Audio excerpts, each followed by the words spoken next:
نحمده ونصلي على رسوله الكريم أما بعد فأعوذ بالله من الشيطان الرجيم بسم الله الرحمن الرحيم اللهم فقهنا في الدين وعلمنا التأويل رب اشرح لي صدري ويسر لي أمري واحلل عقدة من لساني يفقه قولي آمين یا رب العالمین۔ سورہ زمر ہماری سٹارٹ ہو چکی ہے، 23ویں پارے میں ہے یہ انشاءاللہ، اور جب یہ سورہ مکمل ہوگی تو ہمارا 24واں پارہ سٹارٹ ہو چکا ہوگا۔ ہم نے 6 آیتیں اس کی پچھلی کلاس میں کر لی تھی، سورہ سعد ختم ہوئی تھی، اور اس کے ساتھ ساتھ ہم نے اس کی 6 آیتیں سورہ زمر کی تھی۔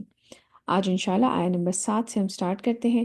پچھلی جو اس کی 6 آیتیں تھیں اس میں اللہ سبحانہ تعالیٰ قرآن کے نازل کرنے کے بارے میں بات فرما رہے ہیں، اس کے ساتھ ساتھ انسان کی تخلیق، سورج، چاند، رات، دن، اس کی تخلیق کے بارے میں بات ہوئی، اور اس کے ساتھ ساتھ جو لوگ ایمان نہیں لا رہے تھے ان کے بارے میں بات ہوئی۔ آج ہم آیت نمبر 7 سے سٹارٹ کر رہے ہیں۔ اعوذ باللہ من الشیطان الرجیم، بسم اللہ الرحمن الرحیم۔ إن تكفروا فإن الله غني عنكم ولا يرضى لعباده الكفر وإن تشكروا يرضاه لكم۔ اگر تم کفر اختیار کرو گے تو یقین رکھو کہ اللہ تم سے بے نیاز ہے۔ اللہ سبحانہ تعالیٰ کو پرواہ نہیں ہے کہ انسان اسلام کے اوپر چلتا ہے یا نہیں چلتا، کیونکہ ہم اللہ سبحانہ تعالیٰ کو کوئی فائدہ نہیں پہنچا رہے۔ اگر اسلام کوئی قبول کرتا ہے، اللہ سبحانہ تعالیٰ کے راستے پہ کوئی چلتا ہے، تو اس کا فائدہ اس کی اپنی ذات کو ہوگا۔ اگر تم کفر اختیار کرو گے تو یقین رکھو کہ اللہ تم سے بے نیاز ہے، اور اگر کوئی کفر کی روش اختیار کرتا ہے، کوئی شرک کی روش اختیار کرتا ہے، تو اللہ سبحانہ تعالیٰ کو کوئی معاذ اللہ کوئی نقصان نہیں پہنچا سکتا۔ وہ اللہ سبحانہ تعالیٰ اس چیز سے بے نیاز ہے۔ کوئی اگر اچھائی کر رہا ہے تو وہ اپنی ذات کے لیے کر رہا ہے، اگر کوئی برائی کر رہا ہے تو وہ اپنی ذات کے لیے کر رہا ہے۔ اگر تم کفر اختیار کرو تو یقین رکھو اللہ تم سے بے نیاز ہے، اور وہ اپنے بندوں کے لیے کفر پسند نہیں کرتا۔ اختیار انسان کو پورا دے دیا گیا ہے کہ وہ کون سا راستہ چوز کرتا ہے، لیکن کفر کو اللہ سبحانہ وتعالیٰ پسند نہیں کرتے۔ ایسا نہیں ہے کہ اگر اس دنیا میں لوگوں کے پاس جو نعمتیں نظر آ رہی ہیں، جو اللہ سبحانہ تعالیٰ کی کھلی نافرمانی کرنے والے ہیں یا اللہ سبحانہ تعالیٰ کی نہ ماننے والے ہیں، اور ان کے پاس جو دنیاوی آسائشیں نظر آ رہی ہیں، اس چیز سے انسان یہ سمجھ لے کہ شاید اللہ سبحانہ تعالیٰ اس چیز کو پسند کرتے ہیں۔ نہیں، اللہ سبحانہ تعالیٰ اپنے بندوں کے لیے کفر کو پسند نہیں کرتے۔ آپشن دنیا میں ضرور دی گئی ہے، لیکن اس چیز کی یہ گارنٹی نہیں ہے کہ انسان کفر کرے گا تو اللہ سبحانہ تعالیٰ اس کو بھی جانے دیں گے کہ سب برابر ہو جائیں گے، کوئی مسئلہ نہیں۔ اللہ سبحانہ تعالیٰ پسند اس کو کرتے ہیں جو ایمان والے ہیں، تو اور وہ اپنے بندوں کے لیے کفر پسند نہیں کرتا، اور اگر تم شکر کرو گے تو وہ اسے تمہارے لیے پسند کرے گا۔ اللہ سبحانہ تعالیٰ شکر گزاروں کو پسند کرتے ہیں، کفر کرنے والوں کو وہ پسند نہیں کرتے۔ گو کہ انسان کے اوپر اس وقت انسان کے ہاتھ میں چوائس ہے کہ وہ کون سا راستہ اختیار کر رہا ہے، لیکن کامیابی حاصل کرنے والے بس وہ لوگ ہوں گے جو کہ اللہ سبحانہ تعالیٰ کی فرما بردار ہوں گے، جو شکر گزار ہوں گے۔ ولا تزر وازرة وزر أخرى ثم إلى ربكم مرجعكم فينبئكم بما كنتم تعملون إنه عليم بذات الصدور۔ اور کوئی بوجھ اٹھانے والا کسی دوسرے کا بوجھ نہیں اٹھائے گا۔ یہ بات اس کے بارے میں ہم نے پہلے بھی بات کی تھی، ہر انسان اپنے اعمال کا خود ذمہ دار ہوگا۔ پھر تم سب کو اپنے پروردگار ہی کے پاس لوٹ کر جانا ہے، اس وقت وہ تمہیں بتا دے گا کہ تم کیا کچھ کیا کرتے تھے۔ اللہ سبحانہ تعالیٰ کے پاس ہر چیز کا حساب موجود ہے۔ انسان اس دن، ہم قرآن میں یہ بھی پڑھ کے آ چکے ہیں کہ انسان یہ کہے گا کہ ہائے یہ کیسی کتاب ہے کہ اس نے تو کچھ بھی نہیں چھوڑا، ہر چھوٹے سے چھوٹا عمل اور بڑے سے بڑا عمل اس کا لکھا ہوا ہے۔ یقیناً وہ دلوں کی باتیں بھی خوب جانتا ہے، جو انسان کے دلوں کے اندر چھپے ہوئے راز ہیں وہ بھی اللہ سبحانہ تعالیٰ انٹینشنز بھی جانتے ہیں۔ ان سے کوئی چیز چھپی ہوئی نہیں ہے، ہر چیز انسان کی اس دن کھلی کتاب کی طرح اللہ سبحانہ تعالیٰ کے سامنے ہوگی۔ وإذا مس الإنسان ضر دعا ربه منيبا إليه ثم إذا خوله نعمة منه نسي ما كان يدعو إليه من قبل۔ اور جب انسان کو کوئی تکلیف پہنچتی ہے تو وہ اپنے رب کو پکارتا ہے، اس کی طرف رجوع کرتے ہوئے، پھر جب وہ عطا کر دیتا ہے اسے کوئی نعمت اپنی طرف سے، تو وہ جس چیز کے لیے پہلے اس کے حضور دعا کر رہا تھا سب بھول جاتا ہے۔ ہم بڑی یکسوئی کے ساتھ جب ہمیں کوئی مسئلہ آتا ہے، کوئی پرابلم آتی ہے، تب ہم بڑا ہی فوکس کر کے اللہ سبحانہ تعالیٰ سے دعائیں کرتے ہیں، اللہ سبحانہ تعالیٰ سے معافیاں مانگتے ہیں، کوئی بیماری آ جائے، کوئی مسئلہ آ جائے تو بڑا ہی فوکس کر کے اللہ سبحانہ تعالیٰ سے مانگتے ہیں۔ اور جب وہ چلی دور ہو جاتی ہے تو پھر انسان سب کچھ بھول جاتا ہے کہ اللہ سبحانہ تعالیٰ نے اس کو آزمایا تھا، اس کے اوپر ایک آزمائش آئی تھی، اس نے اللہ سبحانہ تعالیٰ کی طرف رجوع کیا تھا، اور اب دیکھو وہ کیسے بھول کے بیٹھ جاتا ہے۔ وجعل لله أندادا ليضل عن سبيله قل تمتع بكفرك قليلا إنك من أصحاب النار۔ اور وہ اللہ کے مد مقابل ٹھہرا لیتا ہے تاکہ بہکائے لوگوں کو اس کے رستے سے، یعنی کہ دوسرے لوگوں کو، دوسرے اپنے خداؤں کو کریڈٹ دینا شروع کر دیتے ہیں کہ ان کی وجہ سے یہ ہو گیا، ان کی وجہ سے ہمارا یہ مسئلہ حل ہو گیا، یہ چیز۔ کئی دفعہ تو لوگ کہتے ہیں اولاد نہیں ہو رہی تھی، بڑی آپ نے اللہ تعالیٰ سے دعائیں کی، اور پھر بعد میں اس ڈاکٹر کے ہاتھ میں بڑی شفا ہے، بس وہاں میں گئی اور میرے اللہ سبحانہ تعالیٰ نے دیکھی میری گود بھر دی۔ وہ ڈاکٹر جو ہے نا اس کی وجہ سے یہ سب کچھ ہو گیا فلاں، پھر لوگوں کو کہتے ہیں ہاں ان کے پاس جاؤ، یا کوئی پیر ہیں یا کوئی بابا جی ہیں ان کے پاس میں نے دعا کی تھی، وہاں جا کے کوئی چڑھاوا چڑھایا تھا، ادھر جا کے کوئی دھاگا باندھا تھا۔ پہلے اللہ سبحانہ تعالیٰ سے دعائیں کرتے ہیں، جب اللہ سبحانہ تعالیٰ عطا کر دیتے ہیں تو پھر ان کے ساتھ اور لوگوں کو، اور وہ اللہ کے مد مقابل ٹھہرا لیتا ہے تاکہ بہکائے لوگوں کو اس کے رستے سے۔ اے نبی صلی اللہ علیہ وسلم، آپ کہہ دیجئے کہ مزے اڑا لو اپنے کفر کے ساتھ تھوڑی دیر، یقیناً تم آگ والوں میں سے ہوگے۔ أَمَّنْ هُوَ قانت آناء الليل ساجدا وقائما يحذر الآخرة ويرجو رحمة ربه۔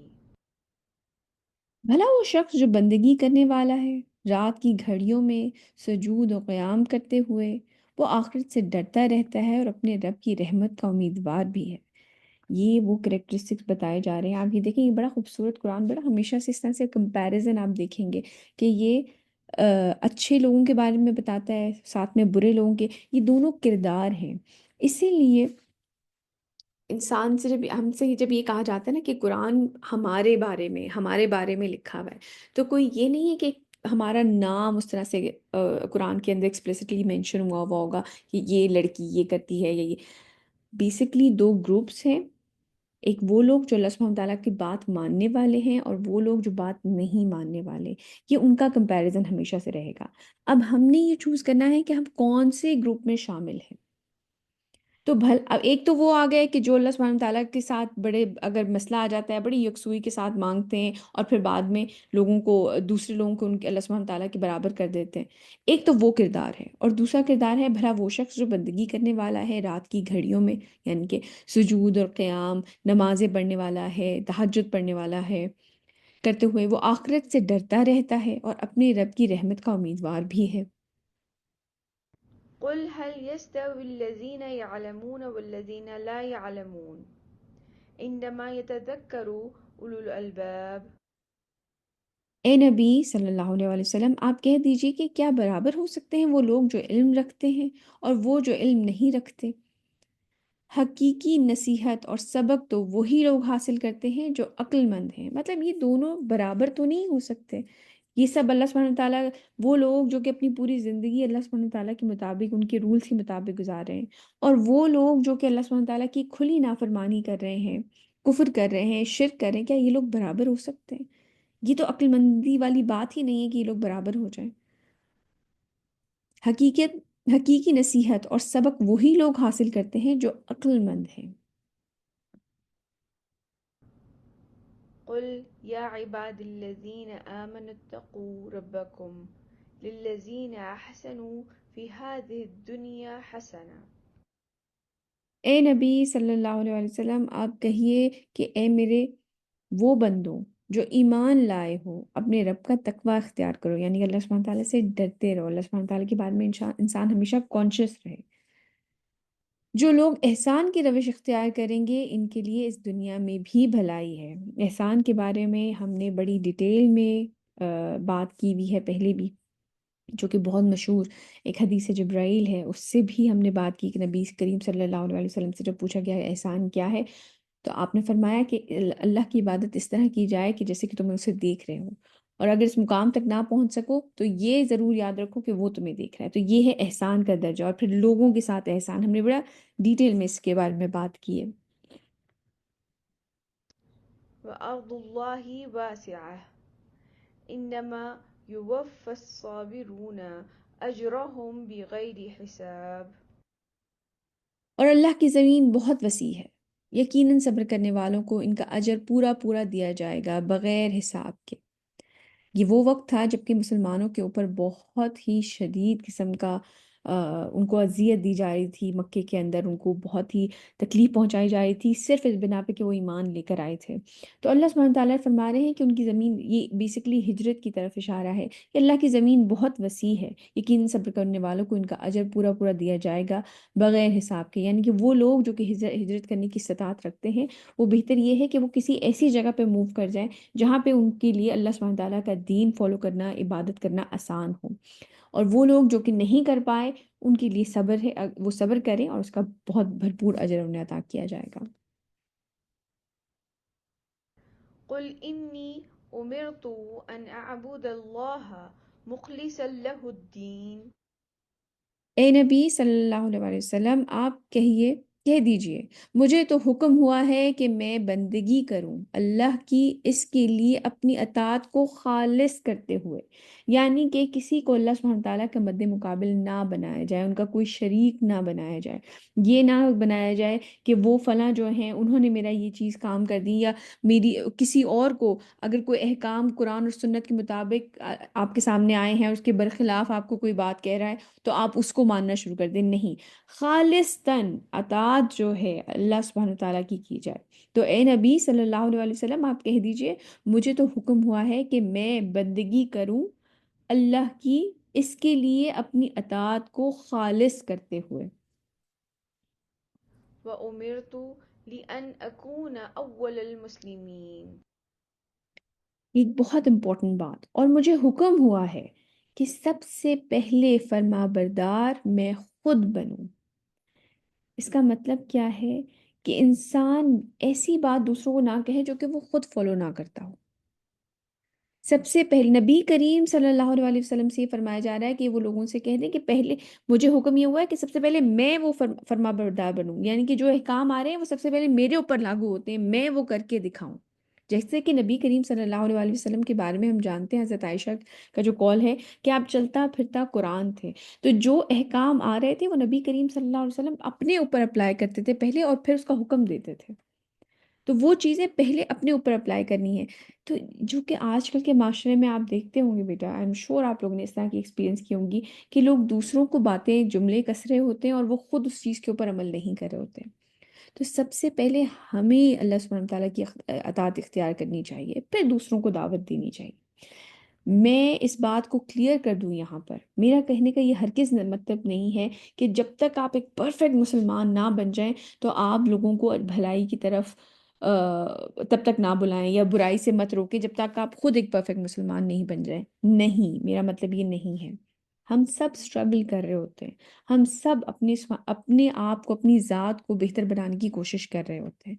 تو اگر آپ اس راہ پہ نکل چکے ہیں، آپ اپنے آپ کو بہتر بنانے کی کوشش کر رہے ہیں، تو اچھے اور احسن طریقے سے لوگوں کو ضرور دین کی دعوت ساتھ ساتھ دیتے رہیں۔ اس بات کا مطلب یہ ہرگز نہیں ہے کہ انسان بالکل یہ چیز چھوڑ دے، کیونکہ پرفیکٹ ہم کبھی بھی نہیں ہوں گے۔ یہ بات یاد رکھیے گا، ہم میں سے کبھی بھی کوئی پرفیکٹ نہیں ہوگا۔ ہم سب کبھی اپنی طرف سے بہت اچھا پرفارم کر رہے ہوں گے، اور کبھی ہمارے اعمال بالکل ہم بڑی مشکل سے بیئر منیمم پہ ہوں گے۔ لیکن جو بھی اس راہ پر ہے کہ وہ اپنے آپ کو ایک بہتر مسلمان بنانے کی کوشش کر رہا ہے، تو وہ ضرور نصیحت کرے لوگوں کو۔ لیکن وہ لوگ جو کہ دین سے کوسوں دور ہیں، اور ہم خود وہ چیزیں نہیں کر رہے ہوتے لیکن ہم دوسروں کے اندر نقص نکال رہے ہوتے ہیں، دوسروں کے عمل کے اندر، جیسے کہ لوگوں کو میں یہ کہتے ہوئے سنتی ہوں، خود وہ نماز نہیں پڑھتے ہوں گے لیکن لوگوں سے کہیں گے اچھا اتنی جلدی نماز پڑھا ہے، 2 منٹ میں نماز پڑھا دی، اس طرح کے الفاظ دوسروں کے اوپر، دوسروں کو جملے کس رہے ہوں گے. یا خود پردہ عورتیں نہیں کری ہوتی ہیں لیکن دوسری لڑکیوں کے اوپر، دوسری خواتین کے اوپر اس طرح کے ان کے کپڑوں کے اوپر باتیں کری ہوں گی، جملے کس رہے ہوں گے. سب سے پہلے کوشش یہ کرنی چاہیے کہ جو بھی آپ کو حکم ملے، جو بھی آپ قرآن کی اور حدیث کے احکامات پڑھیں، سنیں، ان کو اپنی زندگی میں فوراً شامل کرنے کی کوشش کریں. ہاں اس میں تھوڑی بہت ہم ناقص ہمارے عمل ہوں گے، ہم ڈیفینیٹلی ہم اس میں کچھ کوتاہیاں بھی ہوں گی، لیکن اس کے بعد پھر دوسروں کو دین کی طرف دعوت دیں، بلائیں. اپنا عمل پہلے درست کیا جائے، اپنا عمل پہلے درست کیا جائے. نبی کریم صلی اللہ علیہ وسلم سے یہ کہہ دیا گیا ہے کہ آپ یہ کہیں کہ سب سے پہلے مجھے حکم ہوا ہے سب سے پہلے میں فرما بردار خود بنوں. تو آپ اپنے آپ کو بہتر مسلمان بنائیں، پھر دوسروں کو دعوت دیں. آگے چلتے ہیں. قل إني أخاف إن عصيت ربي عذاب يوم عظيم. کہہ دیجئے کہ مجھے خود اندیشہ ہے ایک بڑے دن کے عذاب کا اگر میں اپنے رب کی نافرمانی کروں. یعنی کہ نبی کریم صلی اللہ علیہ وسلم کی اتنی بڑی ذات، وہ یہ بات یہ کہہ رہے ہیں کہ مجھے تو خود اندیشہ ہے کہ اگر میں نافرمانی کروں تو مجھے ایک بڑے دن کے عذاب کا. تو ہم لوگ تو کہاں سٹینڈ کرتے ہیں بیٹے، ہماری تو کوئی حیثیت ہی نہیں ہے. انسان یہ سمجھ لے ہمارے ہاں یہ بڑا انفارچونیٹ ہے کہ اگر آپ نے بس اگر صرف نماز ہی پڑھنی شروع کر دی ہے نا، تو آپ کو لگتا ہے کہ بس اب تو ہم بہت اچھے مسلمان ہو گئے ہیں اور اب ہمیں کوئی کچھ نہیں کہہ سکتا. حالانکہ انسان کے اندر ہمیشہ اس چیز کی گنجائش ہوتی ہے کہ وہ اپنے آپ کو بہتر سے بہتر بناتا رہے. کوئی پرفیکٹ نہیں ہوتا، پرفیکٹ صرف اور صرف اللہ سبحانہ تعالیٰ کی ذات ہے. تو انسان کو ہر وقت اس کوشش میں لگے رہنا چاہیے کہ وہ اپنے آپ کو بہتر سے بہتر بناتا رہے. قل الله أعبد مخلصا له ديني. کہہ دیجئے کہ میں تو اللہ ہی کی بندگی کرتا ہوں، اس کے لیے اپنی اطاعت کو خالص کرتے ہوئے. آپ یہ دیکھیں کہ یہ دو علیحدہ سے ہیں چیزیں، کہ کہہ دیجئے کہ میں تو اللہ ہی کی بندگی کرتا ہوں، یعنی کہ میں نے اللہ تعالیٰ کی عبدیت اختیار کی، انسان نے مان لیا کہ ہاں میں مسلمان ہوں، ایک اللہ ہے، نبی کریم صلی اللہ علیہ وسلم ان کے رسول ہیں. لیکن اس کے ساتھ ساتھ علیحدہ سے مینشن کیا گیا اس کے لیے اپنی اطاعت کو خالص کرتے ہوئے. صرف یہ چیز مان لینا ہی کافی نہیں ہے، ہمیں اطاعت، ہمیں شو کرانا ہے اپنے عمل سے کہ ہم واقعی ہی اس چیز کے اوپر بلیو کرتے ہیں، ہم اللہ سبحانہ تعالیٰ کی بندگی کرتے ہیں، ان کی عبدیت ہم نے اختیار کی ہے. یہ دو علیحدہ چیزیں، اگر ایک ہوتا ہے کہ آپ مان لیتے ہیں لیکن کہ آپ لا الہ الا اللہ محمد رسول اللہ کہہ دیتے ہیں، لیکن آپ کا عمل یہ چیز شو نہیں کروا رہا ہوتا، آپ کا عمل بالکل اس کے برعکس ہوتا ہے. اگر آپ اس چیز پہ بلیو کرتے ہیں کہ ایک اللہ ہے، اللہ کے سوا کوئی معبود نہیں، نبی کریم صلی اللہ علیہ وسلم ان کے رسول ہیں، تو انسان اپنے عمل سے بھی یہ چیز شو کرائے. اس کا اٹھنا بیٹھنا، اس کا کھانا پینا، اس کا رہن سہن، اس کی ہر چیز یہ چیز ظاہر کرے. ایک دفعہ ایک خاتون کی میں نے یہ بات سنی کہ انہوں نے کہا کہ وہ دیکھنے میں کافی ماڈرن لگ رہی تھی، لیکن خیر اگین ہر ایک کا ایمان جو ہے وہ اللہ سبحانہ تعالیٰ بہتر جانتے. تو انہوں نے کہا کہ ان کو کسی شخص نے یہ کہا کہ تم جو ہو، انہوں نے کہا انہوں نے مجھے دیکھا اور انہوں نے مجھے کہہ دیا کہ تمہیں جو ہے نا ذرا اللہ سبحانہ تعالیٰ کے قریب ہونے کی ضرورت ہے. تو کیا وہ مجھے جج کریں گے کہ میں اللہ سبحانہ تعالیٰ کے کتنی قریب ہوں یا نہیں؟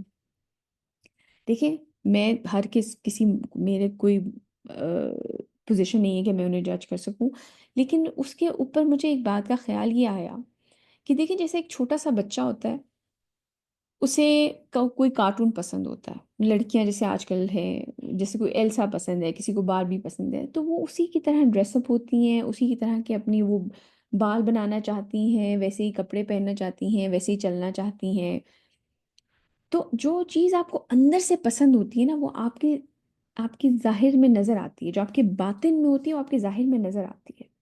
اگر آپ کسی چیز کو اندر سے پسند کرتے ہیں نا، جو آپ کا دل کسی چیز کو پسند کرتا ہے، وہ آٹومیٹکلی ریفلیکٹ ہونے لگتا ہے آپ کے ایکشنز میں.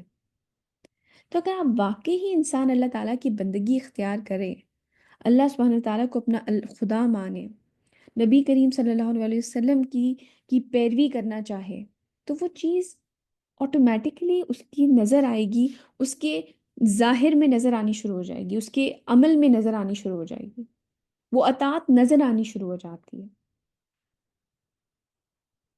آپ سمجھ رہے ہیں میرا پوائنٹ؟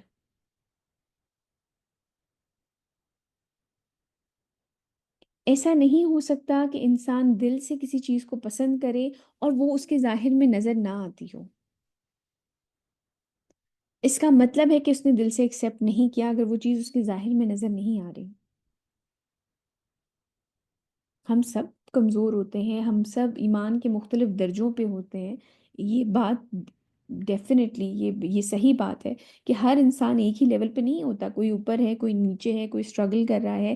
ہو سکتا ہے کوئی ظاہری طور پہ بہت اچھا مسلمان لگ رہا ہو لیکن اس کا جو اندر سے باطن ہے وہ اتنا اچھا نہ ہو، یہ بات بالکل یہ گیون ہے۔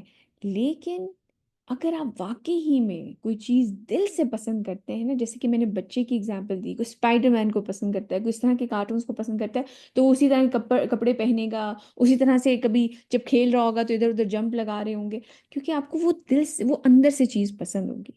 تو وہ آپ کی وہ اسی طرح اگر آپ واقعی ہی بندگی اختیار کریں تو وہ اطاعت نظر آئے گی۔ آگے چلتے ہیں۔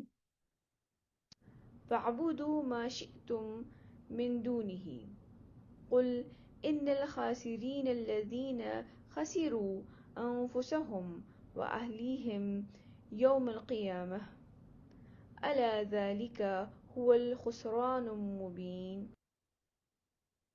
تو تم جس کو چاہو پوجو اس کے سوا، اس کا مطلب یہ نہیں ہے کہ اللہ سبحانہ تعالیٰ کوئی آزادی دے رہے ہیں کہ انسان شرک کرے۔ اللہ سبحانہ تعالیٰ بیسکلی یہ بتانا چاہ رہے ہیں کہ اللہ سبحانہ تعالیٰ اس چیز سے بے نیاز ہے۔ تو تم جس کو چاہو پوجو اس کے سوا، آپ صلی اللہ علیہ وسلم کہہ دیجئے کہ اصل میں خسارے میں رہنے والے وہی لوگ ہوں گے جنہوں نے اپنے آپ کو اور اپنے اہل و عیال کو خسارے میں ڈالا۔ قیامت کے دن آگاہ ہو جاؤ، یہی تو کھلا خسارہ ہے۔ یعنی کہ نہ خود انسان نے اپنا عمل درست کیا، نہ ہی اپنے گھر والوں کو یا اپنے قریبی لوگوں کو اس چیز کی دعوت دی۔ اصل خسارہ یہی ہے۔ تم نے یعنی کہ جو کرنا ہے کرو، اللہ سبحانہ تعالیٰ اس چیز سے بے نیاز ہے۔ اگر انسان اپنے آپ کو جہنم میں ڈالنے کی درپے ہو گیا ہے تو اللہ سبحانہ تعالیٰ کو ہماری ضرورت نہیں ہے۔ لهم من فوقهم ظلل من النار ومن تحتهم ظلل ذلك يخوف الله به عباده يا عبادي فاتقون۔ ان کے لیے ان کے اوپر سے بھی آگ کے بادل ہوں گے تہ بتہ، اور نیچے بھی آگ کی بھاپ کے ہوں گے، یعنی کہ بھاپ کے بادل ہوں گے نیچے بھی تہ بتہ۔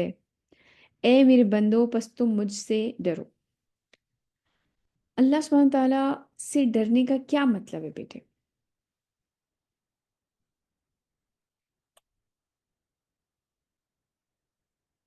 کیا خیال ہے آپ کا؟ اللہ سبحانہ تعالیٰ ہمیں ایسے لوگوں میں شامل نہ فرمائے جو کہ جن کے اوپر نیچے، جو جہنم والے ہوں، جن کے اوپر نیچے اس طرح سے آگ کے بادل ہوں۔ اللہ سبحانہ تعالیٰ ہمیں ایسے لوگوں میں شامل نہ فرمائے۔ لیکن اللہ سبحانہ تعالیٰ سے ڈرنے کا کیا مطلب ہے؟ کیا جب آپ قرآن لیں تو کانپنے لگ جائیں، یا جب آپ نماز پڑھنے کے لیے کھڑے ہوں تو آپ کے پسینے چھوٹ جائیں؟ کیا اللہ سبحانہ تعالیٰ سے ڈرنے کا صرف یہ مطلب ہے؟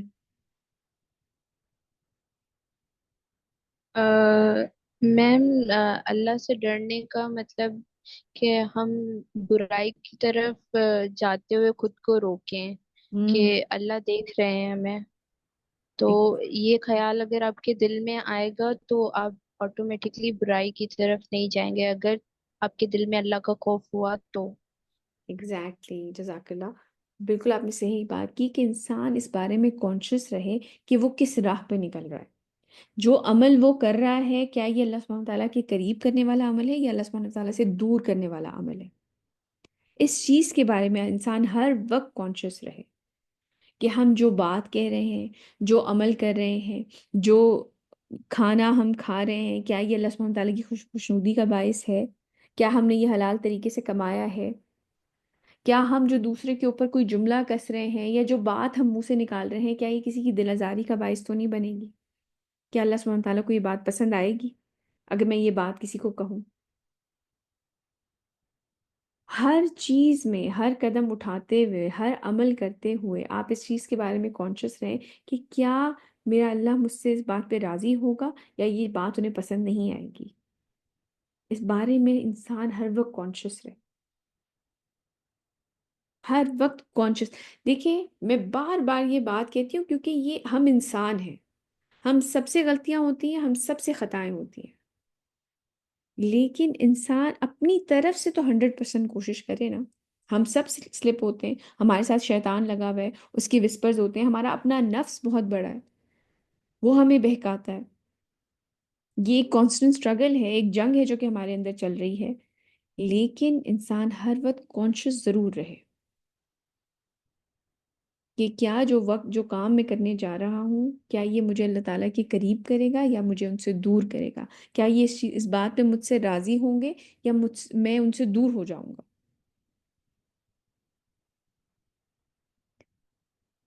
والذين اجتنبوا الطاغوت أن يعبدوها وأنابوا إلى الله لهم البشرى فبشر عباد۔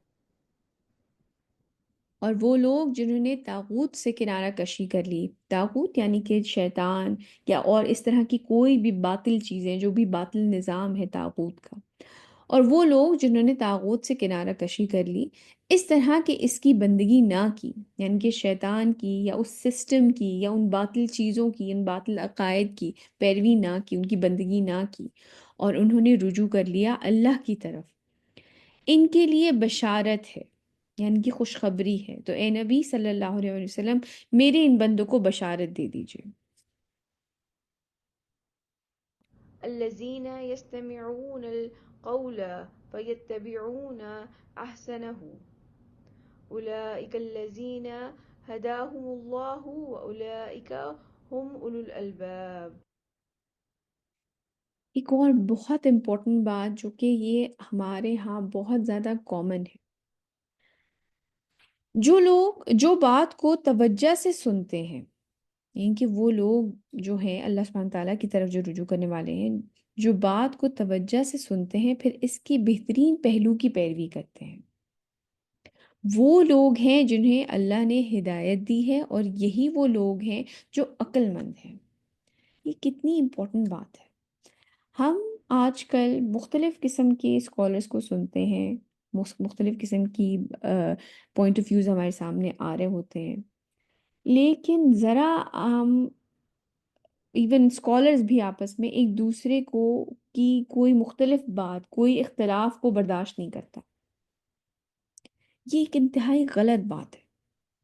ہمیں کس طرف چیز کی طرف دعوت دی جا رہی ہے؟ جو بات کو توجہ سے سنتے ہیں، یعنی کہ جب بھی کوئی خیر کی بات ہو رہی ہے وہ اسے غور سے سنتے ہیں، پھر اس کے بہترین پہلو کی پیروی کرتے ہیں۔ یہ ایک بہت امپورٹنٹ چیز ہے کہ چیزوں میں سے خیر نکالیں اور اس پر عمل کریں، بجائے اس کے کہ ڈفرینس پہ بات کی جائے۔ جو بھی آپ کے سامنے آپ کوئی بھی اچھی بات سن رہے ہیں، خاص کر قرآن اور سنت سے ریلیٹڈ، جب بھی آپ کوئی اچھی اور خیر کی بات سن رہے ہیں، آپ اس میں سے خیر ڈھونڈیں۔ آپ ہمیں یہ ڈھونڈنا چاہیے کہ اس میں سے کرنے کا کام کیا ہے، کون سی چیز ہے جو کہ میں اپنی زندگی میں فوراً اپلائی کر سکتی ہوں۔ یہ کردار ہونا چاہیے، کیونکہ اللہ سبحانہ تعالیٰ اس چیز کو اپریشیٹ کریں، جو بات کو توجہ سے سنتے ہیں اور پھر اس کے بہترین پہلو کی پیروی کرتے ہیں۔ یہی وہ لوگ ہیں، یہ کیریکٹرسٹک کن لوگوں کا ہے؟ یہی وہ لوگ ہیں جنہیں اللہ نے ہدایت دی ہے، اور یہی وہ لوگ ہیں جو عقل مند ہیں۔ بار بار ہمیں کس طرح کیا جاتا ہے کہ جو فالو ہیں وہ تو عقل مند ہی لوگ کرتے ہیں، اور عقل مند لوگوں کا کیا ٹریٹ ہمیں بتایا گیا ہے؟ بتائیں ذرا، آپ میں سے کوئی مجھے بتائے یہی بات کہ عقل مند لوگوں کی کیا خوبی بتائی گئی ہے ہمیں؟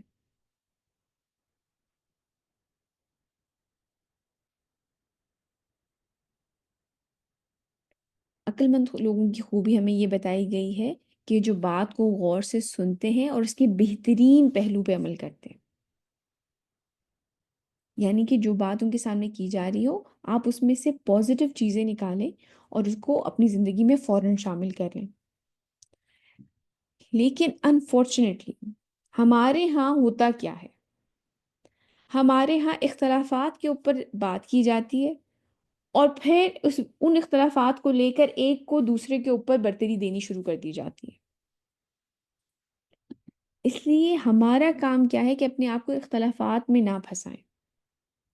ایک اسکالر نے ایک بات کی، کسی ایک عالم دین نے ایک بات کی، دوسرے نے اس کا اختلاف، اگر وہ اختلاف کر رہے ہیں تو اس کے بعد ان کی باقی تمام چیزوں کو بھی ڈسریگارڈ کر دیا جاتا ہے، تمام ان کے اچھے کاموں کو زیرو سے ملٹیپلائی کر دیا جاتا ہے،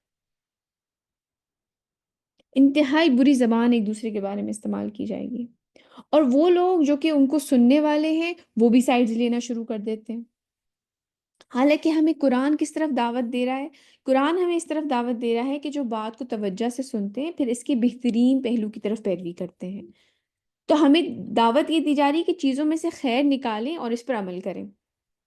ہم کیا کرتے ہیں کہ ہم اختلافات ڈھونڈتے ہیں اور ان میں پھنس کے رہ جاتے ہیں، اور پھر ہم یا تو کسی ایک کے ہی فالوور ہو کے رہ جاتے ہیں یا بالکل ہی سارے کام کو زیرو سے ملٹیپلائی کر کے بالکل ہی چھوڑ دیتے ہیں۔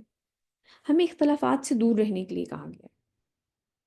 خاص کر دیکھیں علماء اپنی زندگیاں لگا دیتے ہیں ان کاموں میں، اس علم کو حاصل کرنے میں، تو ہم جیسے آپ ہیں، میں ہوں، ہم جیسے جو عام لوگ ہیں نا، انہیں اختلافی چیزوں میں تو بالکل بھی نہیں پڑھنا چاہیے۔ جو بھی آپ کے سامنے رائے آئے آپ کو بس یہ دیکھنا ہے کہ کون سی چیز قرآن اور سنت کے زیادہ قریب ہے، کون سی چیز قرآن اور سنت کے زیادہ قریب ہے، آنکھیں بند کر کے اس کو فالو کرنا شروع کر دیں۔ باقی لوگوں کا، علماء کا اگر آپس میں کوئی اختلاف ہو رہا ہے ان چیزوں میں مت پڑے، ہم جیسے عام لوگوں کو ان اختلافات پہ نہیں پڑھنا چاہیے۔ اچھا، اب مسئلہ یہاں آتا ہے کہ جی ہمیں کیسے پتہ چلے گا کہ کون صحیح ہے کون غلط ہے، ہم کون سی چیز کو فالو کریں؟ اس کے بارے میں ہمیشہ ایک بات کہتی ہوں، کسی کو یاد ہے؟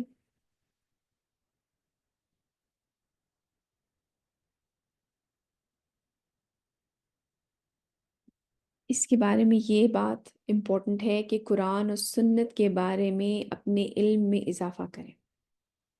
ہمارا کام یہ ہے کہ جس طرح ہم اپنی دنیاوی تعلیم کو سیریسلی لیتے ہیں نا، ہمیں قرآن اور سنت کی تعلیم کو بھی اتنا ہی سیریس لینا چاہیے۔ اور میں صرف یہ نہیں کہہ رہی ہوں، اگر آپ کوئی کورسز جوائن کر سکتے ہیں، کوئی اس میں مزید پراپر ماسٹرز یا اس طرح کے بیچلرز یا ڈفرینٹ ڈپلوماز یا اس طرح کرنا چاہتے ہیں، شوق سے کریں، لیکن یہ یاد رکھیں یہ دین ہے، یہ ایک لائف سٹائل ہے۔ آپ ہر وقت اس چیز میں کوشاں رہیں، اس چیز میں اپنے آپ کو اس جستجو میں لگے رہیں کہ آپ، ہمارا دین فلاں معاملے کے بارے میں کیا کہتا ہے، اچھا میری زندگی میں یہ سچویشن آ گئی ہے، ہمارا دین اس کے بارے میں کیا کہہ رہا ہے۔ آپ مختلف لوگوں کو سنیں، مختلف جگہوں سے پڑھیں، اور جو چیز آپ کو قرآن اور سنت کے زیادہ قریب لگتی ہے آپ وہ فالو کرنا شروع کر دیں۔ میم اس کا مطلب یہ ہے کہ مطلب ہم پڑھیں، بہت زیادہ پڑھیں، لیکن اس کے ساتھ ساتھ ہمیں عمل بھی کرنا چاہیے اس پہ۔ ایگزیکٹلی، بالکل صحیح کہا آپ نے، ہم اپنا علم بڑھائیں اور جو اختلافی معاملات ہیں ان سے دور رہیں، خیر کی چیزیں اس میں سے نکالیں۔ جس بھی اسکالر کو آپ سن رہے ہیں، جس بھی عالم دین کو آپ سن رہے ہیں، ان میں سے خیر کی چیزیں، جو کرنے والے کام ہیں نا، وہ دیکھیں، بجائے اس کے کہ اختلافات میں پڑا جائے۔ آج کل بڑا مجھے اس چیز پہ تکلیف پہنچتی ہے کہ ایک عالم ہے، وہ کام کر رہے ہیں، دوسرے عالم کو ان کی کسی ایک بات سے اختلاف ہوا اور وہ اختلاف اتنا بڑھ گیا کہ ایک دوسرے کے بارے میں بری زبان استعمال کرنی شروع کر دی۔ دیکھیں ہم سب جو ہے نا، ہم سب خطا کار ہیں، کوئی عالم دین پرفیکٹ نہیں ہے، یہ بات ہمیشہ۔ میں جی میم پرفیکٹ تو صرف اللہ کی ذات ہے۔ ایگزیکٹلی، ہم بالکل صحیح کہہ رہی ہیں آپ، پرفیکٹ صرف اور صرف اللہ سبحانہ تعالیٰ کی ذات ہے۔ ہر ایک میں کوئی نہ کوئی خامی ہوگی، ہر ایک کی کوئی آپس میں کسی کا کوئی نہ کوئی اختلاف ہوگا۔ ہمیں قرآن کس طرف دعوت دیتا ہے؟ وہ اس طرف دعوت دیتا ہے کہ خیر کی چیز نکالیں،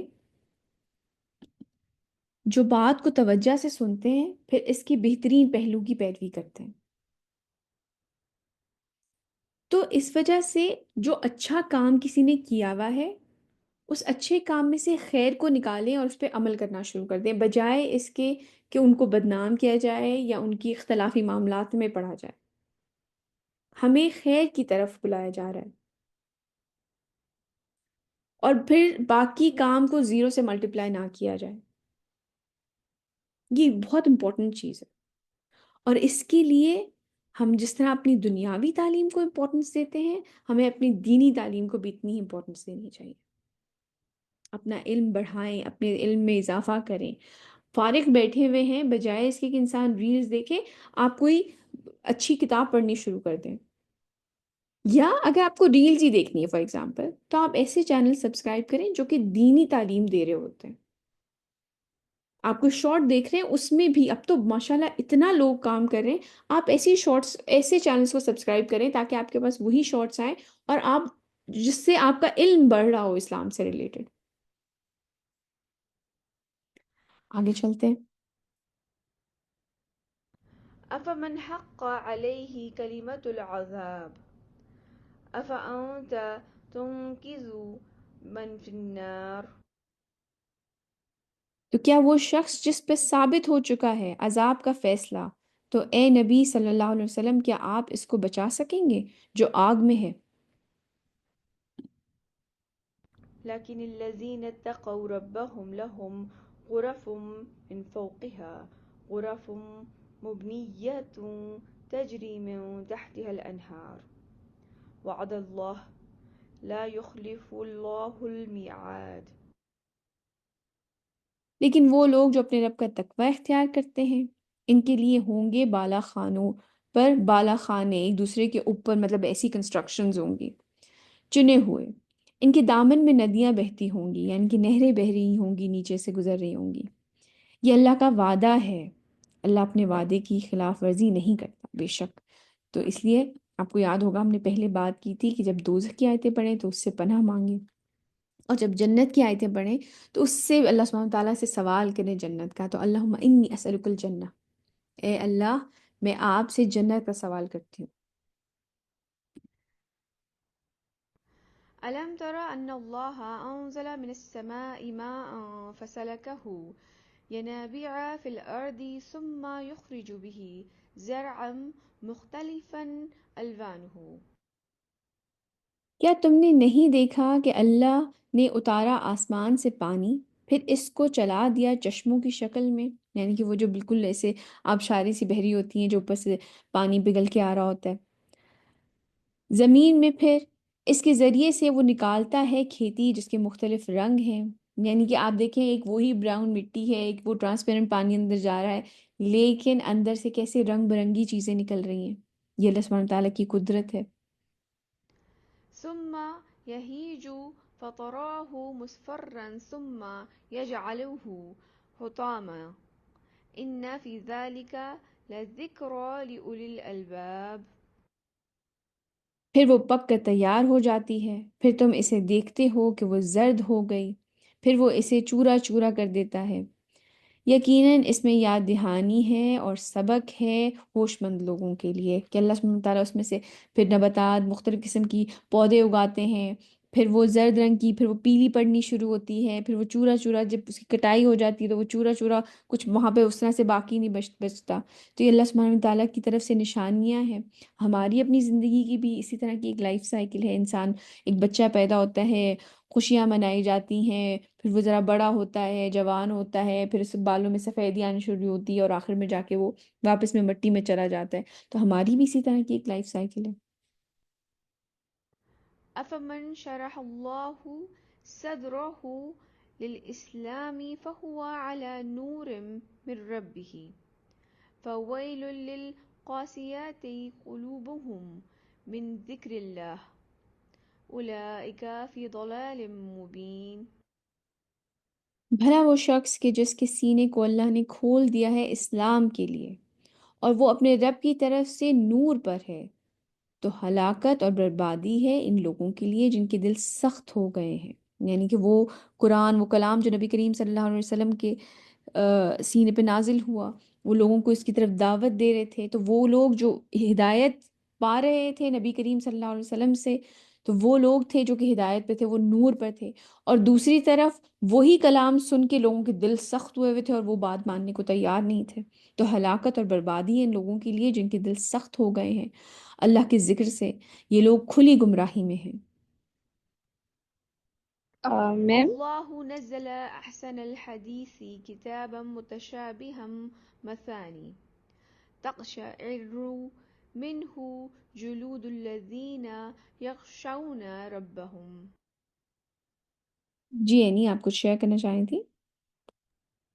میم میں یہ کہنا چاہتی تھی کہ مطلب ہدایت ہمیں اللہ کی طرف سے ملتی ہے یا ہم خود چاہتے ہیں تو ملتی ہے؟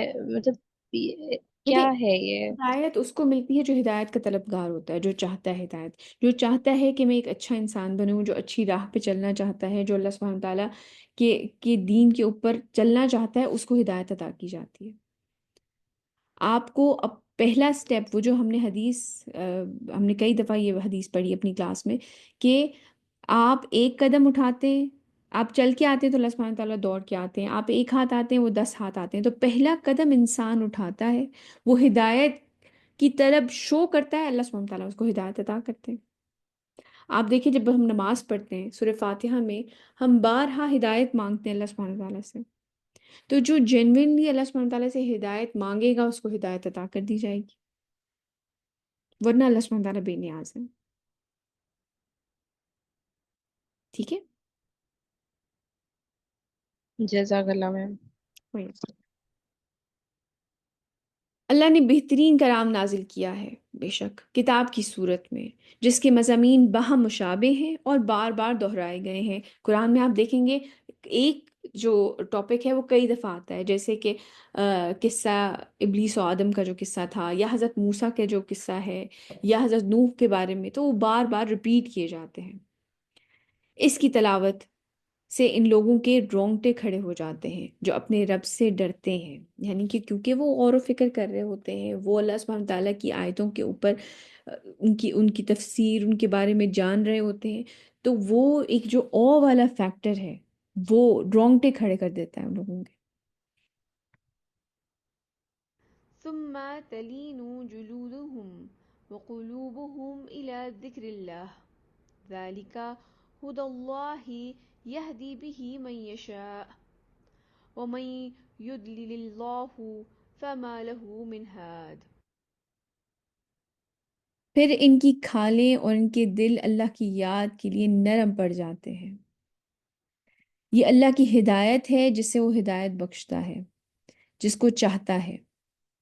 قرآن میں اور جگہ ہم یہ بھی پڑھ کے آ چکے ہیں کہ ہدایت اس کو ملتی ہے جو ہدایت کا طالب ہوتا ہے، اللہ سبحانہ تعالیٰ اس کو ہدایت دیتے ہیں۔ اور یہ بھی ہم نے پڑھا ہے کہ اسی قرآن سے ہم گمراہ بھی کرتے ہیں، اور ہم گمراہ کی نہیں کیا جاتا ہے جو ڈیزرو کرتے ہیں، جو کہ اپنی اکڑ میں، اپنے غرور میں، اپنے تکبر میں، جو انسان اپنے آپ کو بڑا سمجھ رہا ہوتا ہے، ان لوگوں کو پھر اس سے گمراہ بھی کیا جاتا ہے۔ لیکن ہدایت کس کو دی جاتی ہے؟ جو ہدایت کا طالب ہوتا ہے، وہ ہدایت بخشتا ہے جس کو چاہتا ہے، اور جس کو اللہ گمراہ کر دے پھر اس کے لیے کوئی ہدایت دینے والا نہیں۔ أفمن يتقي بوجهه سوء العذاب يوم القيامة وقيل للظالمين ذوقوا ما كنتم تكسبون. بھلا وہ شخص جو اپنے چہرے پہ روکے گا بدترین عذاب قیامت کے دن، اور کہہ دیا جائے گا ان ظالموں سے کہ اب چکھو مزہ اس کا جو کچھ کمائی تم کرتے رہے تھے۔ یعنی کہ اس وقت جب ان کے منہوں کے اوپر عذاب آ رہا ہوگا اور وہ بندھے ہوئے ہوں گے، تو وہ عذاب اس طرح سے جیسے کہ انسان کے چہرے پہ ایک دم سے کوئی چیز آنے لگے تو اپنے ہاتھوں سے روکتا ہے، تو وہ روک بھی نہیں پائیں گے کیونکہ انہیں وہ زنجیروں میں جکڑے ہوئے ہوں گے۔ اللہ سبحانہ تعالیٰ ہمیں ایسے لوگوں میں شامل نہ فرمائے۔ كذب الذين من قبلهم فأتاهم العذاب من حيث لا يشعرون۔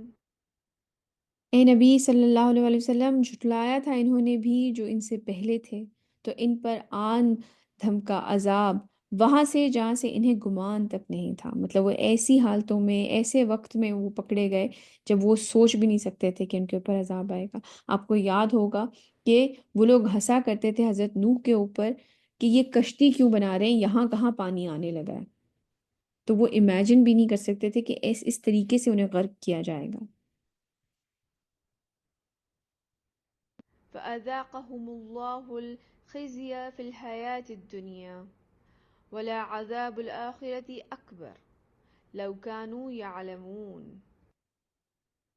تو اللہ نے انہیں دنیا کی زندگی میں رسوائی کا مزہ چکھا دیا، اور آخرت کا عذاب تو بہت بڑا ہے، کاش کہ انہیں معلوم ہوتا۔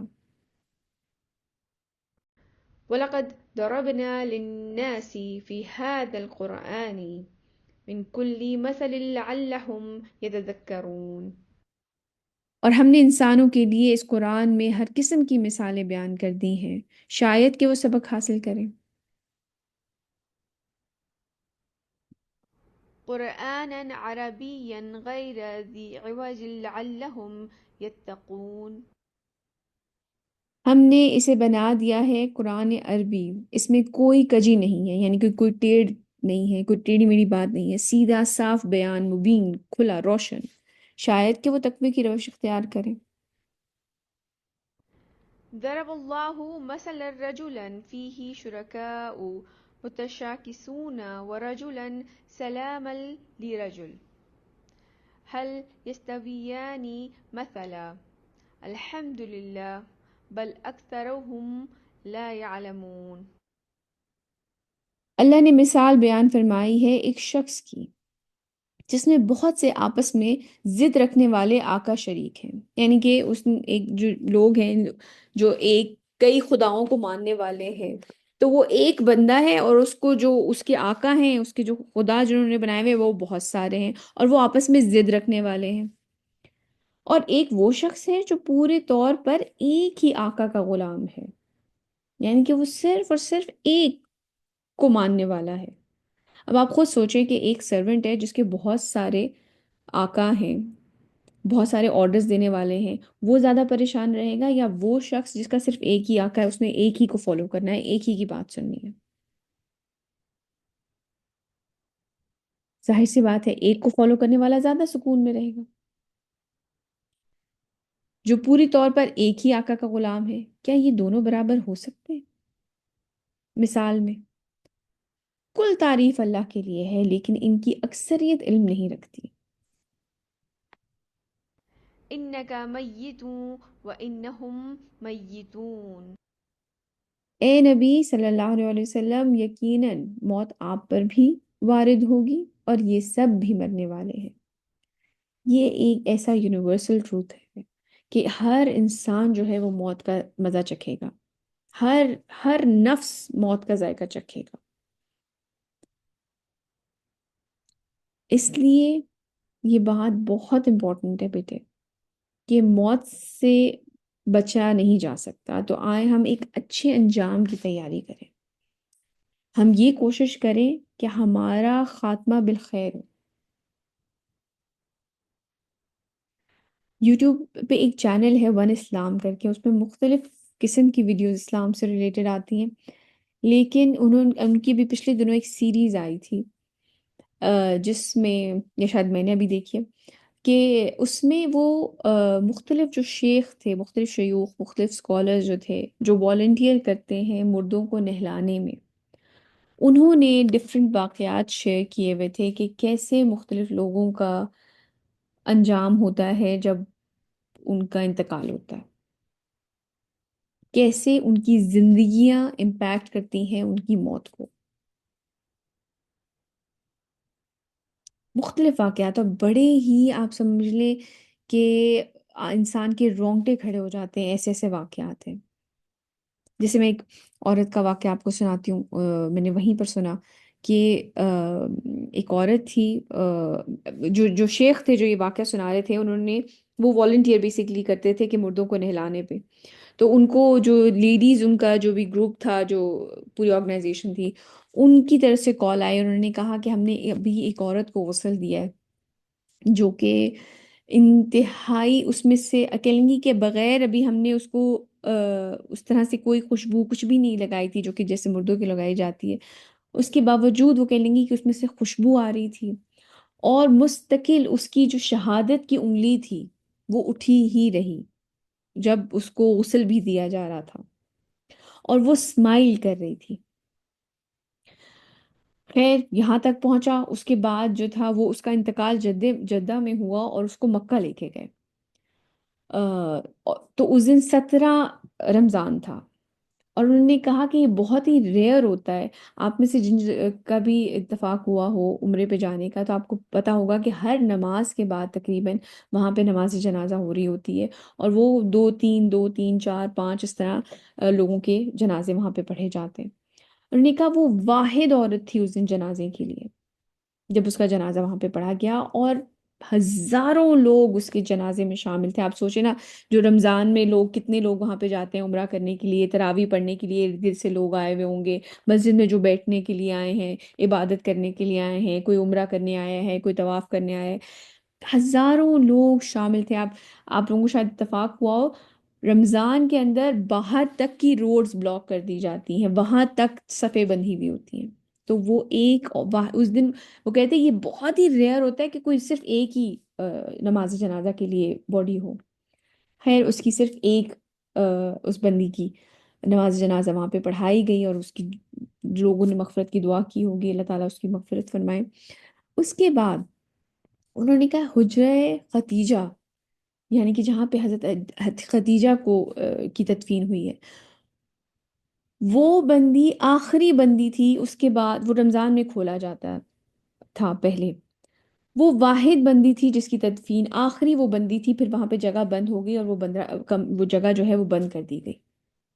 وہ واحد بندی لاسٹ بندی تھی جو وہاں پہ اس کی تدفین کی گئی۔ خیر بعد میں یہ زبردست، آپ سوچیں اس طرح کی اس کے آخری لمحات تھے۔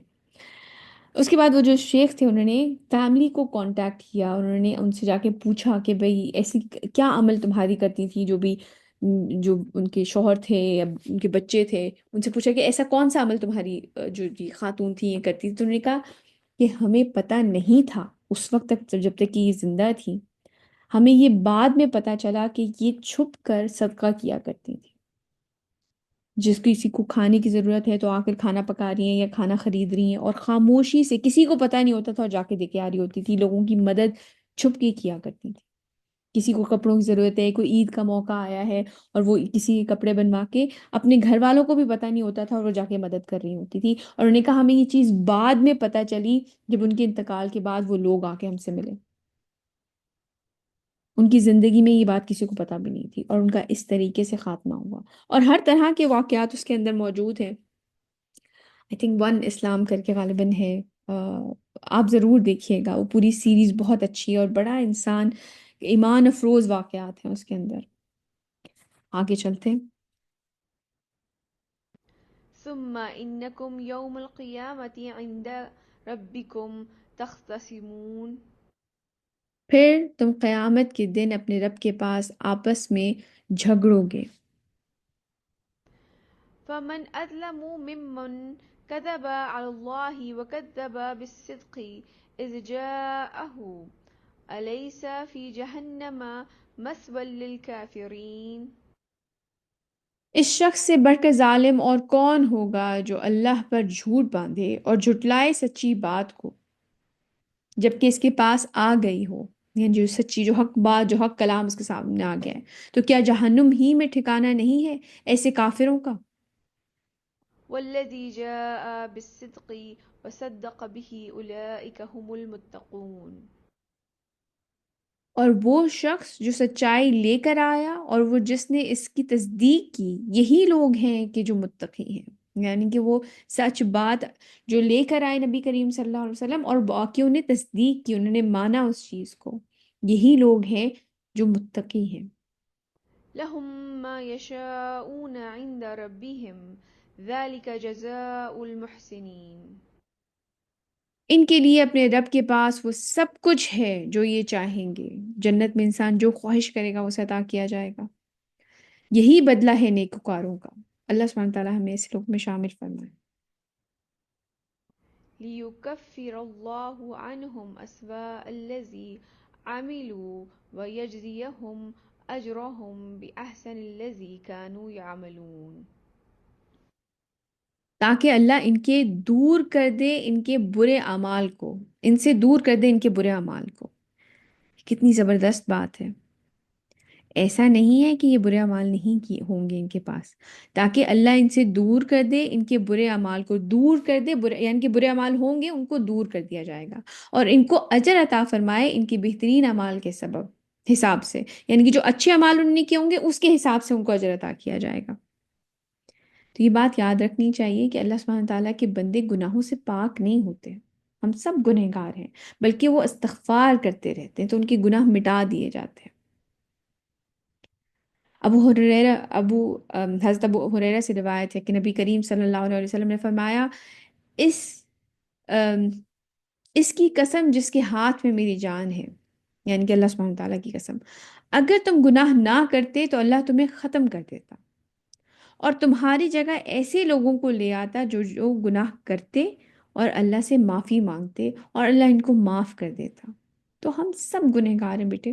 اس لیے اللہ سبحانہ تعالیٰ فرما رہے ہیں کہ میں ان کے، تاکہ اللہ ان سے دور کر دے ان کے برے اعمال کو. تو ہم سب سے غلطیاں ہوتی ہیں، ہم سب خطا کار ہیں، بس انسان کو معافی مانگتی رہنی چاہیے. کیونکہ اس حدیث میں جو امپورٹنٹ بات ہے وہ یہ ہے کہ تمہاری جگہ ایسے لوگوں کو لے آتا جو گناہ کرتے اور اللہ سے معافی مانگتے.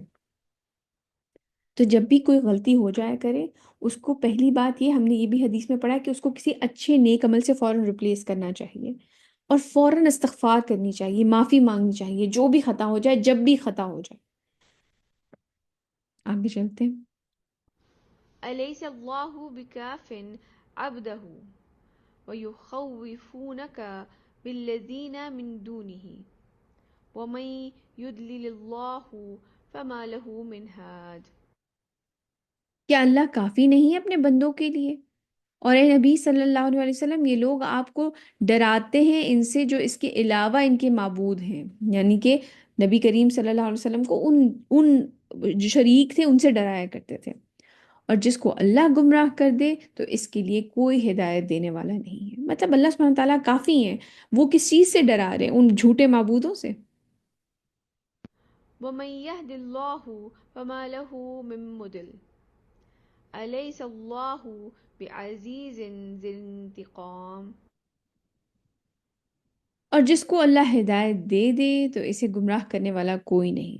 تو کیا اللہ زبردست انتقام لینے والا نہیں ہے؟ وَلَئِن سَأَلْتَهُم مَّنْ خَلَقَ السَّمَاوَاتِ وَالْأَرْضَ لَيَقُولُنَّ اللَّهُ. قُلْ أَفَرَأَيْتُم مَّا تَدْعُونَ مِن دُونِ اللَّهِ إِنْ أَرَادَنِيَ اللَّهُ بِضُرٍّ هَلْ هُنَّ كَاشِفَاتُ ضُرِّهِ. اور اے نبی صلی اللہ علیہ وسلم، اگر آپ ان سے پوچھیں کہ کس نے پیدا کیا آسمان اور زمین کو، تو وہ یقیناً یہی کہیں گے کہ اللہ نے. ہم یہ بات پہلے کہہ چکے ہیں، یہ جو کفار مکہ تھے یہ مانتے تھے کہ اللہ سبحانہ تعالیٰ ہی ہیں جو کہ ساری چیزوں کے پیدا کرنے والے ہیں. یہ جو باقی ہیں یہ تو شریک ہیں، یہ ہماری سفارش کریں گے. تو ان سے کہیں کہ ذرا غور کرو، جن کو تم پکارتے ہو اللہ کے سوا، اگر اللہ نے میرے لیے کسی تکلیف کا فیصلہ کر دیا ہے تو کیا وہ تمہارے معبود اس تکلیف کو دور کر سکیں گے؟ کہ اگر اللہ کسی چیز کا ارادہ کر لے تو تمہارے معبود کچھ کر سکیں گے، کچھ مدد کر سکیں گے میری؟ كاشفات ضره أو أرادني برحمة هل هن ممسكات رحمته. قل حسبي الله عليه يتوكل المتوكلون. یا اگر اس نے میرے لیے رحمت کا کوئی فیصلہ کر لیا ہے تو کیا وہ اس کی رحمت کو دور رکھ سکتے ہیں؟ آپ کہہ دیجئے کہ میرے لیے تو اللہ ہی کافی ہے اور اسی پر توکل کرتے ہیں توکل کرنے والے. قل يا قوم اعملوا على مكانتكم إني عامل فسوف تعلمون. آپ کہیے کہ اے میری قوم کے لوگوں، تم اپنی جگہ پر جو کر سکتے ہو کر لو، میں بھی اپنی سی محنت کر رہا ہوں، بس عنقریب تمہیں معلوم ہو جائے گا۔ من يأتيه عذاب يخزيه ويحل عليه عذاب مقيم۔ کہ کس پر آتا ہے وہ عذاب جو اسے رسوا کر دے، اور اس پر وہ عذاب نازل ہو جائے جو ہمیشہ رہنے والا ہے۔ اللہ سبحانہ وتعالیٰ ہمیں ایسے لوگوں میں شامل نہ فرمائے۔ آج کی ہماری آیات یہیں تک۔ آج کے ہم سبق دیکھ لیتے ہیں۔ سب سے پہلے ہمیں اللہ کی اطاعت اختیار کرنی چاہیے، پھر دوسروں کو دعوت دینی چاہیے، بجائے اس کے کہ انسان کبھی خود کچھ عمل نیک کیا ہی نہ ہو اور دوسروں کے اوپر انگلیاں اٹھائی جائیں۔ بہتر یہ ہے کہ انسان اپنا عمل درست کرے، اپنی طرف سے پوری اپنی کوشش کرے، اور پھر لوگوں کو دوسرے اللہ سبحانہ تعالیٰ کی دین کی طرف دعوت دے۔ اس کے ساتھ ساتھ جس پہ ہم نے آج ڈیٹیل میں بات کی کہ چیزوں میں سے خیر کو نکالیں اور اس پر عمل کریں۔ کوئی بھی بات، کوئی بھی اچھی چیز، کوئی بھی نیک لیکچر، کوئی ایسی بات آپ سنتے ہیں، اس میں سے خیر کو ڈھونڈا کریں۔ اپنی جسے کہتے ہیں نا ٹارگیٹڈ، آپ کا مشن یہ ہونا چاہیے کہ اچھا کام کی بات کیا ہے، کام کی بات نکالیں اور اس کو اپنی زندگی میں شامل کر لیں، بجائے اس کے کہ اختلافات کو ڈھونڈا جائے اور ان میں پھنس کے رہ جائیں۔ اپنے آپ کو اختلافات میں نہ پھنسائیں، مت پڑیں ان چیزوں میں جن میں علماء میں خاص کر اختلاف ہے۔ خیر کی چیز نکالیں۔ ہمیں قرآن اس چیز کی طرف دعوت دیتا ہے کہ وہ لوگ بات کو توجہ سے سنتے ہیں اور اس کے بہترین پہلو کے اوپر عمل کرتے ہیں۔ تو جو بھی اختلافات ہیں، ہم سب انسانوں سے غلطیاں ہوتی ہیں، ہم سب خطا کار ہیں، تو بجائے اس کے کہ اختلافات کو ڈھونڈا جائے اور پھر باقی اچھے سارے کاموں کو زیرو سے ملٹیپلائی کیا جائے، اس کے برعکس کرنا کیا چاہیے کہ جو بات اگلا بندہ کہہ رہا ہے اس میں سے خیر کو ڈھونڈا جائے اور اس پہ عمل کیا جائے۔ اور خیر بہترین کیا ہے، کیسے پتہ چلے گا؟ وہ یہ ہے کہ انسان اپنا زیادہ سے زیادہ نالج بڑھائے، قرآن اور سنت کو لے کر اپنے علم میں اضافہ کیا جائے۔ جتنا سیریس ہم اپنی دنیاوی تعلیم کو لیتے ہیں، اتنا ہی سیریس اپنے دین کی تعلیم کو بھی لیا جائے۔ اور موت، نبی کریم صلی اللہ علیہ وسلم کے بارے میں بھی آیا ہے کہ وہ بھی اس دنیا سے جائیں گے، اور یہ جو باقی لوگ ہیں یہ بھی سب لوگ دنیا سے چلے جائیں گے۔ تو جو موت ہے نا، اس سے نہیں بچا جا سکتا۔ تو ایک اچھے انجام کی تیاری کی جائے۔ یہ زندگی بہت عارضی ہے، کچھ دنوں کے لیے ہم رہتے ہیں۔ ہمارے ارد گرد کتنے ہی لوگ آئے ہیں اور چلے گئے، ہم سے پہلے کتنے ہی لوگ آئے ہیں اور چلے گئے، روز مرہ کی بنیاد پہ لوگ اس دنیا سے جا رہے ہیں۔ تو بہتر یہ نہیں ہے کہ وہ جو ہمیشہ کی زندگی ہے اس کے لیے پریپیئر کیا جائے۔ یہ ایک ٹیسٹ ہے، ہم ایگزامینیشن ہال کے اندر ہیں، ہمیں مختلف لوگوں کو مختلف پیپر دے دیے گئے ہیں۔ جو سچویشن ہماری زندگی ہے، کہاں ہم پیدا ہوئے ہیں، کہاں پر ہم پل بڑھ رہے ہیں، اور ہمیں کیا کیا آزمائشیں لاحق ہیں، کیا کیا مشکل لاحق ہیں، ہمیں اپنا جو ایک کتاب دی گئی ہے اس کے مطابق اپنا پیپر سولو کرنا ہے۔ اس سے زیادہ اور کچھ بھی نہیں ہے بیٹے۔ اور اس کے ساتھ ساتھ اللہ سبحانہ تعالیٰ کے جو بندے ہیں وہ گناہوں سے پاک نہیں ہوتے، لیکن وہ استغفار کرتے رہتے ہیں، وہ تو ایسے لوگوں کے گناہ مٹا دیے جاتے ہیں۔ جیسے کہ نبی کریم صلی اللہ علیہ وسلم نے فرمایا، اس کی قسم جس کے ہاتھ میں میری جان ہے، اگر تم گناہ نہ کرتے تو اللہ تمہیں ختم کر دیتا اور تمہاری جگہ ایسے لوگوں کو لے آتا جو گناہ کرتے اور اللہ سے معافی مانگتے۔ کتنی امپورٹنٹ بات ہے، اللہ سے معافی مانگتے۔ ہم ایک اور حدیث میں پڑھ کے یہ آ چکے ہیں کہ جب بھی انسان سے کوئی خطا ہو، اس کو فوراً اس کے بعد کوئی اچھا نیک کام کیا جائے، استغفار کیا جائے اور فوراً کوئی اچھا نیک کام سے اس کو ریپلیس کیا جائے، تو وہ اللہ سے معافی مانگتے اور اللہ ان کو معاف کر دیتا۔ سبحانک اللہم و بحمدک، اشہد ان لا الہ الا انت، استغفرک و اتوب الیک۔ جزاک اللہ خیر کثیر کثیرا۔ السلام علیکم ورحمۃ اللہ وبرکاتہ۔